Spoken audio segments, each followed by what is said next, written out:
Hello दोस्तों यहाँ पे हम लोग 6 to 8 जो बीपीएससी टीआरई का एग्ज़ाम होने वाला है उसके लिए हम यहाँ पे लाए हैं आपके लिए साइंस का क्वेश्चन। और ये साइंस और मैथ, ठीक है। तो साइंस और मैथ वाला जो सब्जेक्ट होगा 6 to 8 में, उसमें मान के चलिए 40 नंबर का आपका आएगा साइंस और 40 नंबर का आएगा मैथ और 40 नंबर जीएस होगा। तो 120 नंबर का अगर आता है तो इस तरह का कॉम्बिनेशन बनेगा, ठीक है। नंबर जो साइंस में आएगा उसको हम लोग कैसे करेंगे, तो देखिए बीपीएससी टीआरई जो प्राइमरी वाला हुआ था उससे आप देख सकते हैं पूरा एनसीईआरटी बेस्ड ऑफ साइंस का क्वेश्चन आया था। तो बीपीएससी टीआरई से आप देख चुके हैं प्राइमरी वाला जो एग्जाम हुआ था उसमें जो क्वेश्चन थे अधिकतर वो एनसीईआरटी के थे, खासतौर पे साइंस और मैथ।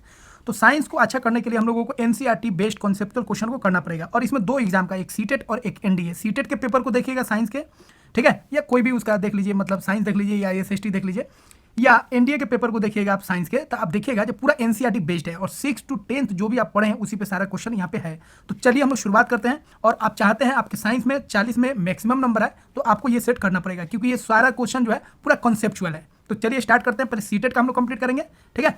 और 2021 और 2022 का जो भी क्वेश्चन है उस सारे क्वेश्चन को करेंगे। एक सेट में 20 क्वेश्चन होगा। फिर उसके बाद हम लोग करेंगे किसको करेंगे, एनडीए के क्वेश्चन को करेंगे। तो चलिए स्टार्ट करते हैं। तो हिंदी और इंग्लिश दोनों में क्वेश्चन है। हम हिंदी को पढ़ेंगे, अगर आप इंग्लिश मीडियम का है तो इंग्लिश में भी यहाँ पे क्वेश्चन दिया हुआ है। दोनों को पढ़ेंगे तो समय लगेगा, ठीक है। तो हिंदी में हम रीड करेंगे और आप इंग्लिश वाले जो होंगे इंग्लिश में देख लेंगे और आंसर को अपना देख लेंगे, ठीक है। और आप चाहते हैं कि एनसीईआरटी बेस्ड आपका कॉन्सेप्ट बेस्ड हो साइंस का, तो यहाँ पे इस चैनल पे आपको मिल जाएगा। साइंस का 6 हम करा चुके हैं, 7 स्टार्ट है और फिर 8 कराएंगे, फिर 9 कराएंगे और 10 कराएंगे। जितना जल्दी हो सकता है उतना जल्दी हम वीडियो डाल रहे हैं और जल्द से जल्द आपका 6 to 10 आपका साइंस कंप्लीट हो जाएगा और बहुत ही आसानी से आप उसको समझ सकते हैं। बहुत आसान भाषा में हम बनाएं। तो चलिए शुरुआत करते हैं। पहला क्वेश्चन को हम लोग देखते हैं। पहला क्वेश्चन है, एक सुदूर लंबी ऊंची मीनार की संपूर्ण लंबाई का अवलोकन करने के लिए निम्नलिखित में से किसका प्रयोग हम लोग कर सकते हैं, ठीक है। ऑप्शन आप देख रहे हैं, उत्तल दर्पण, अवतल दर्पण, समतल दर्पण और उत्तर लेंस। इंग्लिश में यहाँ पे दिया गया है, आप उसको देख सकते हैं, ठीक है। तो देखिए एकदम आसान क्वेश्चन है। जो अगर आप शीशा में देखना चाहते हैं, ठीक है, दर्पण में आप देखना चाहते हैं, बहुत सारी चीज़ों को देखना चाहते हैं, ठीक है, तो अधिक से अधिक चीज़ अगर देखें दर्पण में, तो कैसा दर्पण होता है, वो होता है उत्तल दर्पण। तो गाड़ी इस सब में जो भी दर्पण हम लोग इस्तेमाल करते हैं, साइड मिरर में जो इस्तेमाल करते हैं, वो सब कैसा दर्पण होता है, उत्तल दर्पण होता है, जिसको इंग्लिश में हम लोग क्या बोलते हैं, कॉन्वेक्स मिरर बोलते हैं, ठीक है। और देखिएगा बाइक में देखिएगा पीछे तो पूरा चीज़ को देखना है और छोटा होता है शीशा, तो शीशा छोटा होता है लेकिन पूरा चीज़ दिख जाता है। तो कौन हो गया आपका कॉन्वेक्स मिरर।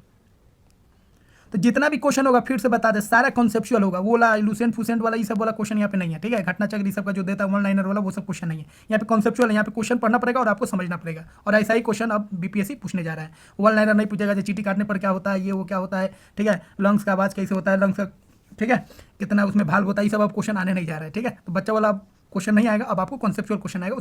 उसके लिए आपको एनसीईआरटी पढ़ना ही पड़ेगा। अगला क्वेश्चन हम लोग देखते हैं। एक शिक्षिका बोतलों के 3 साफ प्लास्टिक के ढक्कन लेती है, ए, बी और सी। 3 बर्तन हो गया। वह ए में 2 छोटी चम्मच आश्वित जल मतलब डिस्टिल वाटर की और कुछ बूंदे हाइड्रोक्लोरिक अम्ल, ठीक है। दूसरा में है बी में 2 छोटी चम्मच आश्वित जल की थोड़ा सा कॉस्टिक सोडा। सी में है वह सी में 2 छोटी चम्मच आश्वित जल की और थोड़ी सी चीनी होती है। 3 गो बोतल है। एक हो गया ए में क्या करती है, पानी लेती है, डिस्टिल वाटर, ठीक है, डिस्टिल वाटर हो गया, आश्वित जल हो गया, ठीक है। और इसमें क्या करती है, मिला देती है हाइड्रोक्लोरिक अम्ल, ठीक है। फिर एक बी लेती है, बी क्या है, बी में भी वही आश्वित जल है और इसमें मिला देती है कॉस्टिक सोडा मतलब NaOH, ठीक है। और एक तीसरा है सी, इसमें क्या करती है, आश्वित जल लेती है, डिस्टिल वाटर लेती है और इसमें मिला देती है, क्या मिला देती है, शर्करा मतलब चीनी, ठीक है। C12H22O11। अब बोलेगा क्वेश्चन कह रहा है कि किसमें विद्युत का चालन होगा, कौन सा विद्युत का चालन होगा। तो देखिए एसिड और पानी मिलाइए, एसिड और डिस्टिल वाटर मिलाइए, विद्युत का चालक होगा। तो एसिड, बेस और सॉल्ट याद रखिएगा, इसको अगर पानी में डालेगा तो ये विद्युत का क्या होता है, चालक होता है, ठीक है। तो ये एसिड है विद्युत का चालक होगा, ये बेस है तो ये भी विद्युत का चालक होगा। लेकिन ये जो होता है ये ना एसिड है ना बेस है ना सॉल्ट है, ठीक है, ये अपना आयन में नहीं टूटता है, ठीक है। इसलिए ए और बी क्या होगा, विद्युत का क्या होगा, चालन होगा, सुचालक होगा। लेकिन सी जो है सुचालक नहीं होगा। तो किसमें होगा, ए और बी में। तो 2 ऑप्शन क्या हो जाएगा, सही हो जाएगा, ठीक है। अगला क्वेश्चन है, रेफर टू द टेबल। चलिए हिंदी में हम लोग देख लेते हैं, हिंदी का कट जाएगा, ठीक है। तो थोड़ा हिंदी इंग्लिश वाला देख लीजिए, हम हिंदी में पढ़ेंगे तो आपको समझ में आ जाएगा, कोई दिक्कत नहीं होगा। तो क्वेश्चन है, ठीक है, नीचे दी गई सारणी को देखें और सही विकल्प का चयन करना है, ठीक है। सुखंडी रोग, सुखंडी रोग का मतलब होता है रिकेट्स, ठीक है, क्या होता है, रिकेट्स, ठीक है। स्कॉर्बी जानते ही हैं। अब देखिए सुखंडी रोग जो होता है, रिकेट जो होता है क्या होता है, विटामिन डी से होता है, विटामिन डी की कमी से। और स्कॉर्बी जो होता है क्या होता है, विटामिन सी की कमी से होता है। तो देखिए एक्स हो गया आपका कौन, विटामिन डी की कमी से, और वाई हो गया सी। तो डी और सी, देखिए डी और सी क्या हो जाएगा, 3 ऑप्शन हो गया। आपको और ऑप्शन देखने की जरूरत नहीं है, थोड़ा स्मार्ट थोड़ा सा काम करना है, ठीक है। और भी आप चेक कर सकते हैं। B1 से क्या होता है, बेरी बेरी होता है। तो देखिए यहाँ पे जो जेड हो गया क्या हो गया, बेरी बेरी हो गया। और ये जो होता है B3 होता है, ठीक है, वो क्या होता है, प्लेग्रा होता है, जिसको चर्मग्रा भी बोलते हैं। तो ये हो गया। तो 3 ऑप्शन क्या हो जाएगा, सही हो जाएगा। तो फिर से बता दे रहे, जितना क्वेश्चन है लाइन बाय लाइन एनसीईआरटी का याद रखिएगा। 6 to 8 ये सब क्वेश्चन पूछा है, ठीक है। वैसे आपको 6 to 10 आपको साइंस तैयार रखना है। मैथ्स वाला, मतलब मैथ्स और साइंस है तो मैथ भी और साइंस भी, तो अभी हम साइंस करा रहे हैं, ठीक है। अगला क्वेश्चन है, निम्नलिखित कथनों को पढ़िए तथा सही विकल्प को चुनिए, ठीक है। सही स्टेटमेंट को चुनना है। पहला स्टेटमेंट है, चांद की सतह पर हम गुरुत्वाकर्षण बल अनुभव नहीं करेंगे, मतलब चांद पर ग्रेविटेशनल फोर्स नहीं होता है। दूसरा स्टेटमेंट है, चांद की सतह पर ऑक्सीजन नहीं है। सेकंड बोला है, जो चांद का जो सरफेस है, मून का जो सरफेस है, उस पर ऑक्सीजन नहीं है। तो पहले वाला तो गलत हो गया, कहीं अर्थ का 1/6 होता है ग्रेविटेशनल फोर्स कहाँ पर, और मून पर, और ये दूसरा बोल रहा है जो ऑक्सीजन नहीं है, तो सही बात है। तो पहला वाला क्या हो गया, गलत। सेकंड वाला क्या होगा, सही। तो कौन स्टेटमेंट सही हो जाएगा, मतलब कौन ऑप्शन सही हो जाएगा, 3 ऑप्शन सही हो जाएगा। S1 जो है सही नहीं है, लेकिन S2 जो है सही है। अगला क्वेश्चन है, which of the following statement most accurately describe the property of clay. याद रखिएगा, क्ले बहुत फेमस है, क्ले सॉइल। तो कह रहा है हिंदी में क्वेश्चन, निम्नलिखित कथनों में से कौन सा कथन मृन्मय मतलब मटियार मृदा मतलब क्ले सॉइल के गुण के स्वार्थिक सटीक रूप से वर्णन करता है, मतलब क्ले सॉइल जो होता है उसके बारे में कौन सा स्टेटमेंट सही है। तो देखिए, इससे जल शीघ्रता से निकल जाता है, नहीं, ये जो होता है ना छोटा छोटा कण होता है, ठीक है, सबसे छोटा छोटा कण इसी का होता है, तो इससे जल कैसे निकलेगा, ये तो सोख लेगा। इसमें बहुत कम मात्रा में खाद मिट्टी होती है, नहीं, इसमें बहुत सारा खाद मिट्टी होता है। यह केवल, तो ये गलत हो गया, ये भी गलत हो गया। यह केवल निश्चित मात्रा में जल को प्रवेश करने देती है, नहीं, बहुत सारा मात्रा में जल को प्रवेश करने देती है, ठीक है। यह बड़ी मात्रा में जल को रोक के रखती है, सही बात है, छोटा छोटा इसका कण होता है, और ये अधिक से अधिक जल को रोक के रखती है। तो चौथा ऑप्शन क्या हो जाएगा, सही हो जाएगा। अगला क्वेश्चन है, क्यों जलीय पादपों के पास अच्छी तरह से विकसित मूलतंत्र नहीं होता है, ठीक है। तो जलीय पादप जो होते हैं, जो जल में पौधे होते हैं, उनका जो रूट्स होता है उतना डिफाइन, उतना डेवलप नहीं होता है। इसका कारण क्या है, तो पहला ऑप्शन है, ताकि उन्हें सरलता से निकाला जा सके। गलत बात है, निकालने से उसको कोई मतलब नहीं है। उन्हें जल सोखने के लिए एक लंबी जड़ों की आवश्यकता नहीं होती है, सही बात है। तो देखिए, जल उसको तो पानी में मिल रहा है, तो उसको जमीन में जाने की कोई ज़रूरत नहीं है, तो ये सही हो गया। अगला है, उन्हें खनिजों को सोखने की आवश्यकता नहीं होती है, गलत बात है। अगला है, यह उन्हें तैरता रखने में सहायता करता है, ये भी गलत बात है, ठीक है। तो कौन ऑप्शन सही हो जाएगा, बी ऑप्शन सही हो जाएगा। तो देखिए, बी ऑप्शन सही है, लेकिन डी भी सही होना चाहिए, लेकिन न जाने क्यों इसको डी को सही नहीं माना गया, क्योंकि तैरने में भी उनको थोड़ा सा सहायता मिलता ही है। अगर रूट्स रहेगा तो वो तैर नहीं पाएंगे, ठीक है, रूट्स जमीन में रहेगा तो नहीं तैर पाएंगे, और पानी में रहता है इसलिए वो आसानी से तैर पाते हैं, इसलिए बी और डी दोनों सही होना चाहिए। बट आंसर जो है इसका, जो ऑफिशियल आंसर किया था उसमें केवल बी आंसर दिया है, ठीक है, तो केवल यहाँ पे बी ऑप्शन सही हो जाएगा, हालांकि बी और डी दोनों सही होना चाहिए, ठीक है। अगला क्वेश्चन है, which of the flowing represents A velocity time graph, ठीक है। तो क्वेश्चन कह रहा है, निम्नलिखित में कौन सा शून्य त्वरण से गति करते हुए पिंड के वेग समय ग्राफ का निरूपण कर रहा है, ठीक है। VT ग्राफ बताना है ऐसे बॉडी का, ठीक है, V से वेलोसिटी, T से टाइम, ऐसे बॉडी का जिसका एक्सेलेरेशन है 0, एक्सेलेरेशन 0 है, इसका मतलब क्या हो गया, जब वेलोसिटी जो है वो कांस्टेंट है, वेलोसिटी क्या है, कांस्टेंट। तो VT जो ग्राफ होता है, VT वेलोसिटी अगर कांस्टेंट है तो कुछ ऐसे होता है। तो ए ऑप्शन है, स्थिर गति से बढ़ती ढलान के साथ एक वक्रित रेखा, नहीं हो पाएगा। अगला है, समय अक्ष के समांतर एक सीधी रेखा, सही बात है। तो जो समय अक्ष है उसके समांतर एक रेखा होगा, तो बी ऑप्शन क्या हो जाएगा, सही हो जाएगा, 2 ऑप्शन सही हो जाएगा। तीसरा जो है, समय अक्ष के साथ अचल परिमित ढलान पर बनी एक सीधी रेखा, तो ये भी नहीं हो पाएगा। वेग अक्ष के समांतर एक सीधी रेखा, ये भी नहीं हो पाएगा, ठीक है, ऐसा तो होगा ही नहीं, तो ये वाला सही हो जाएगा, 2 नंबर सही हो जाएगा। अगला है, रोमन और शिक्षा समतल दर्पण के सामने खड़े हैं, ठीक है, और क्रमशः 8 मीटर और 11 मीटर की दूरी पे हैं, 8 मीटर और 11 मीटर की दूरी पे हैं। कौन कौन, रोमन और समीक्षा, ठीक है। तो देखिए, ये हो गया आपका दर्पण। दर्पण में याद रखिएगा, समतल दर्पण में जितना आगे ऑब्जेक्ट होगा उतना ही पीछे उसका इमेज बनेगा, उसका प्रतिबिंब बनेगा, क्लियर है। तो रोमन जो है, ठीक है, 8 मीटर की दूरी पर है, ठीक है, समतल दर्पण के, तो रोमन हो गया 8 मीटर की दूरी पर, यहाँ से यहाँ कितना हो गया 8, ठीक है। और जो समीक्षा है, समीक्षा नहीं, शिक्षा जो है वो कितना दूरी पर है, 11 मीटर के दूरी पे है, ठीक है, तो ये हो गया 11 समीक्षा, ठीक है। मतलब रोमन से समीक्षा जो है 3 आगे है, याद रखिएगा, ये +3 आगे है, इधर है, मतलब लेफ्ट साइड में, ठीक है, ये 8 है, ये 3 पे है। अब इसका जो बनेगा प्रतिबिंब यहाँ पे बनेगा 8 पे, और इसका बनेगा 11 पे बनेगा, ठीक है। अब आगे पढ़िए क्वेश्चन। अब रोमन अपनी जगह से इस तरह चलता है कि उसके और उसके प्रतिबिंब के बीच दूरी 10 मीटर हो जाए। रोमन चलता है, अब रोमन चलता है तो 10 मीटर की दूरी हो जाए, ठीक है। तो यहाँ पे उसका 5 आना चाहिए, और यहाँ पे भी 5, तो यहाँ से यहाँ उसका कितना हो गया 10, तो 10 हो गया, 5 इधर और 5 इधर, तो कितना चला, 3 चला, ठीक है। और बोल रहा है, ठीक है, अब यहाँ पे देखिए, यहीं पे फंसा रहा है, ध्यान रखिएगा। रोमन जो है, रोमन अपनी जगह से इस तरह चलता है कि उसके और उसके प्रतिबिंब के बीच में 10 मीटर हो जाए। ये किसके लिए बात कर, रोमन के लिए, समीक्षा के लिए नहीं कर रहे हैं, ठीक है, चलता है। जबकि शिक्षा 6 मीटर चलती है, देखिए 6 मीटर शिक्षा चल रही है, तो यहाँ से यहाँ 6 चलेगी, तो टोटल 11 है, तो 6 चलती, तो यहाँ से यहाँ कितना हो गया 5। तो अब बोला, अब शिक्षा यहाँ पे पहुँच गई और रोमन यहाँ पे पहुँच गया। तो अब क्वेश्चन कर रहा है, रोमन और शिक्षा की दर्पण की नई स्थिति बताइए। तो अब रोमन कितना दूरी पे आ गया 5, और शिक्षा भी कितना दूरी पे आ गई 5, तो कौन ऑप्शन सही हो जाएगा? 4 ऑप्शन सही हो जाएगा। सबसे मतलब प्लेन मिरर का बहुत ही बेस्ट क्वेश्चन आ गया समतल दर्पण के लिए। देखिए कितना इजी कॉन्सेप्ट है और कितना बेहतरीन क्वेश्चन यहाँ पे बना दिया। ठीक है, यहाँ पे इसको आपको प्रतिबिंब से नहीं खींचना है तो फंस जाएगी, इसके लिए नहीं बोल रहा है, ये केवल बोल रहा है 6 मीटर चलती है। ठीक है, किसके लिए? शिक्षा के लिए। अगला क्वेश्चन हम लोग करते हैं। तो देखिए इस तरह का क्वेश्चन पूछा जाएगा। ठीक है, अगला क्वेश्चन है a fisherman goes to water body. ठीक है, इसी को हिंदी में देख लेते हैं। एक मछुआरा समीप के एक जलाशय पर मछली भेजने जाता है, निम्नलिखित में से उसे किस पर विचार करना चाहिए? ठीक है, a fisherman goes to water body near by a spear a fish, which of the flowing should be consider. कौन इसमें कंसीडर करेगा? ठीक है, तो देखिए चलिए इसके लिए हम एक फिगर बताते हैं, फिगर तो समझ जाइएगा आप। तो देखिए एक्चुअल मछली तो यहाँ पे है, लेकिन रिफ्लेक्शन के कारण आपको क्या दिखेगा? आगे दिखेगा। तो आपको इस मछली को मारना है, तीर चलाना है, तो आपको थोड़ा पीछे मारना पड़ेगा, क्योंकि मछली क्या है? पीछे है।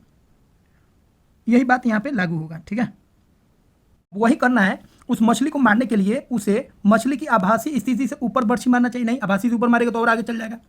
आभासी स्थिति से नीचे मछली मारनी चाहिए, तो यह बात क्या हो जाएगा? सही हो जाएगा। ठीक है, क्योंकि मछली आगे दिखेगा लेकिन मछली क्या है? पीछे।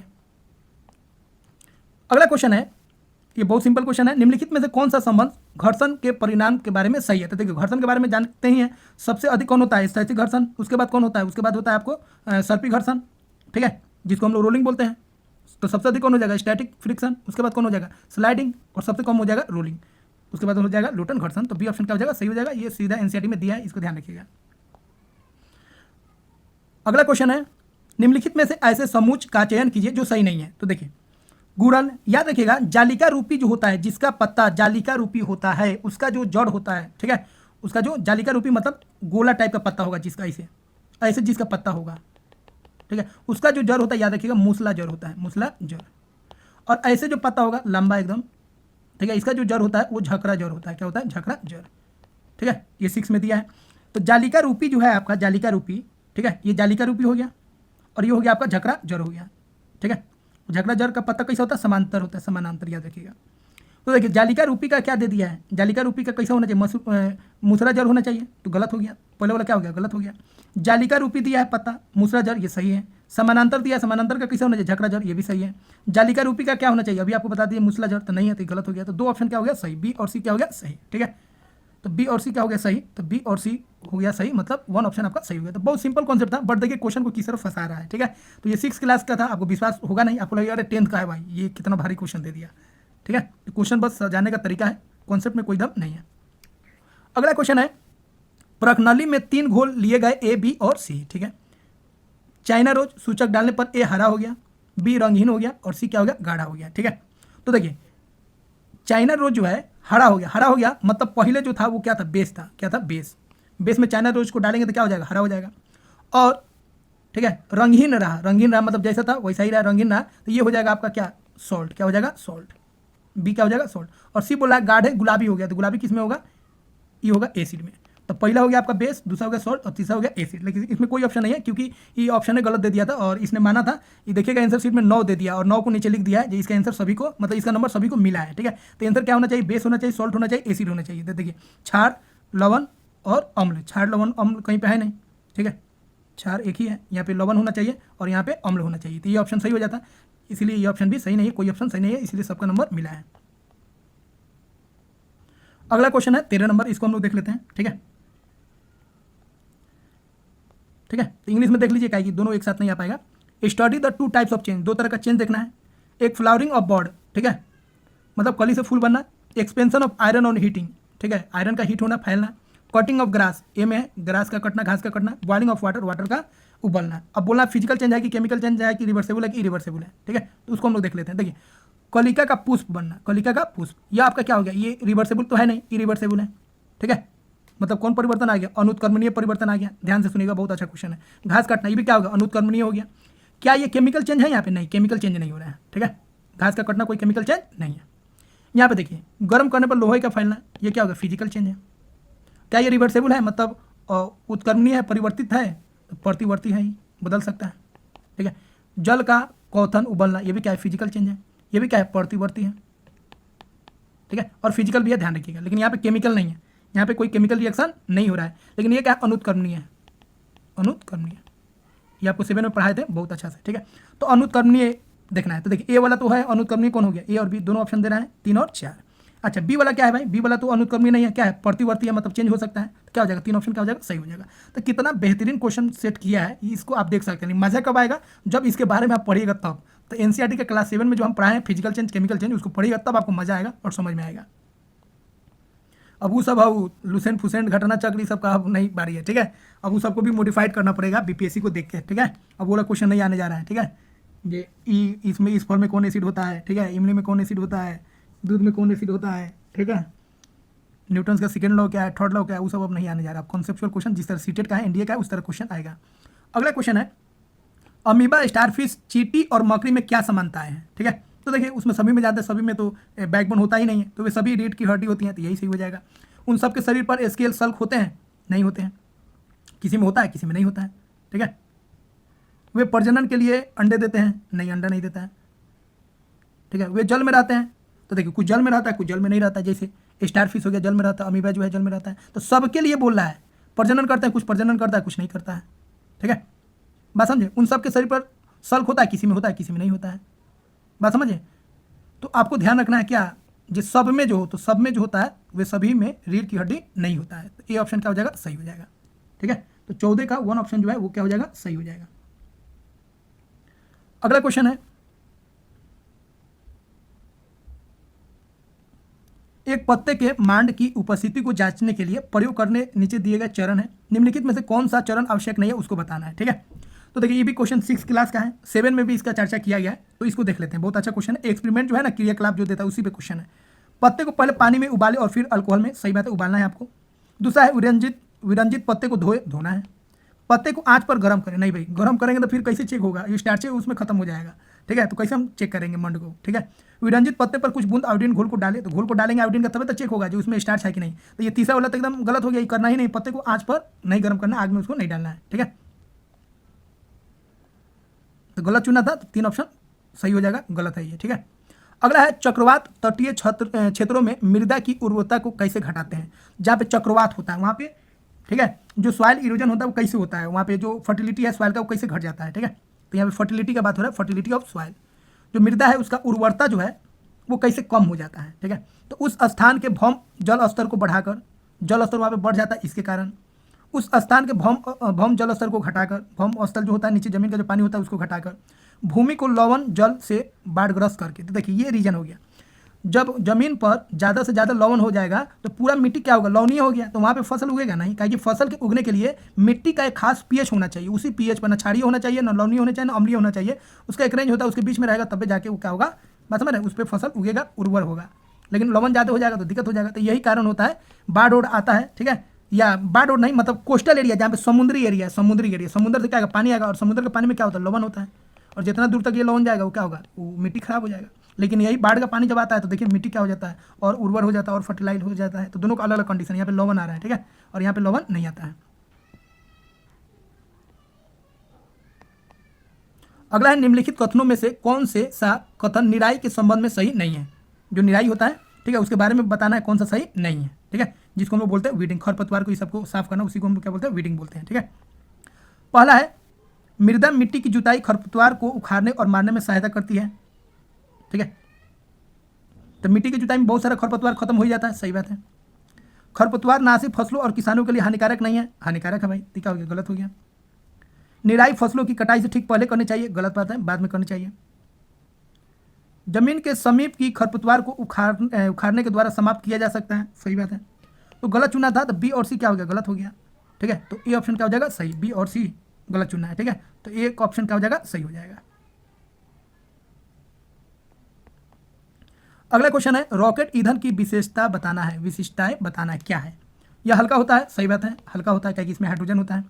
उच्च कैलोरीजन होता है, मतलब इसका कैलोरिक वैल्यू हाई होता है, ये भी सही बात है। वायु के अभाव में धीरे धीरे जलता है, नहीं, धीरे धीरे चलेगा तो फिर ऊर्जा नहीं मिलेगा, गलत बात है। तो कौन सही हो गया, ए और बी। तो 3 ऑप्शन क्या हो जाएगा, सही हो जाएगा, ठीक है। तो सारा का सारा एनसीईआरटी बेस्ड है, एक भी क्वेश्चन एनसीईआरटी से बाहर का नहीं है, ठीक है। आपको विश्वास नहीं हुआ तो एनसीईआरटी सीरीज जो बना है उसको कंप्लीट कीजिए, आपको समझ में आ जाएगा। अगला क्वेश्चन है, निम्नलिखित कथनों को पढ़िए तथा सही विकल्प को चयन कीजिए, ठीक है। अगली बार से हम क्या करेंगे, इंग्लिश में भी रीड करेंगे और हिंदी में भी, ठीक है, और दोनों में समझाने की कोशिश करेंगे ताकि इंग्लिश मीडियम और हिंदी मीडियम दोनों स्टूडेंट्स को, ठीक है, अच्छा से समझ में आए। दूसरा चीज़, जो हिंदी में है तो ये जरूरी नहीं है जी आपको इंग्लिश वर्ड नहीं ध्यान देना है, इंग्लिश वर्ड ध्यान देना है। और इंग्लिश में है, इंग्लिश मीडियम वाले उनको भी थोड़ा हिंदी वर्ड को ध्यान में रखना है, क्योंकि दोनों लैंग्वेज को मिला के ही आप सीटेट में या कोई भी एग्जाम में अच्छा कर सकते हैं। ठीक है, 2-4 नंबर आपको हिंदी और इंग्लिश में कोई एक में रहेगा तो दिक्कत है, दोनों में थोड़ा थोड़ा आपको मालूम रहना चाहिए। ठीक है, इंग्लिश का है तो थोड़ा हिंदी जानिए, हिंदी का है तो इंग्लिश तो जानना ही है आपको। तो यहाँ पे क्वेश्चन है, पेट्रोलियम को काला सोना कहा जाता है। सही बात है, पेट्रोलियम को क्या कहा जाता है? काला सोना। ठीक है, काला सोना कहा कि ये बहुत ही कॉस्टली भी होता है, बहुत ही कारगर होता है, बहुत काम का होता है। पेट्रोलियम के भंडार काली मिट्टी मृदा में पाई जाती है, तो ये हंसने वाला बात है। पेट्रोलियम का भंडार जो है काली मिट्टी में नहीं पाई जाती है। ठीक है, तो ये गलत हो जाएगा और ये क्या हो जाएगा? सही हो जाएगा। काला सोना कहा जाता है कि इसका भाव जो है, मतलब सोना जिस तरह इंपोर्टेंट है उसी तरह पेट्रोलियम भी क्या है? इंपोर्टेंट है। ठीक है, तो कौन हो जाएगा? ये सही हो जाएगा और भी गलत हो जाएगा, मतलब तीसरा क्या हो जाएगा? सही हो जाएगा। अगला क्वेश्चन है, which of the following is added to increase the shelf life of a milk. ठीक है, निम्नलिखित में से किसको मिलाने से दूध का जो सेल्फ लाइफ है, मतलब दूध जल्दी खराब नहीं होगा, बढ़ जाता है।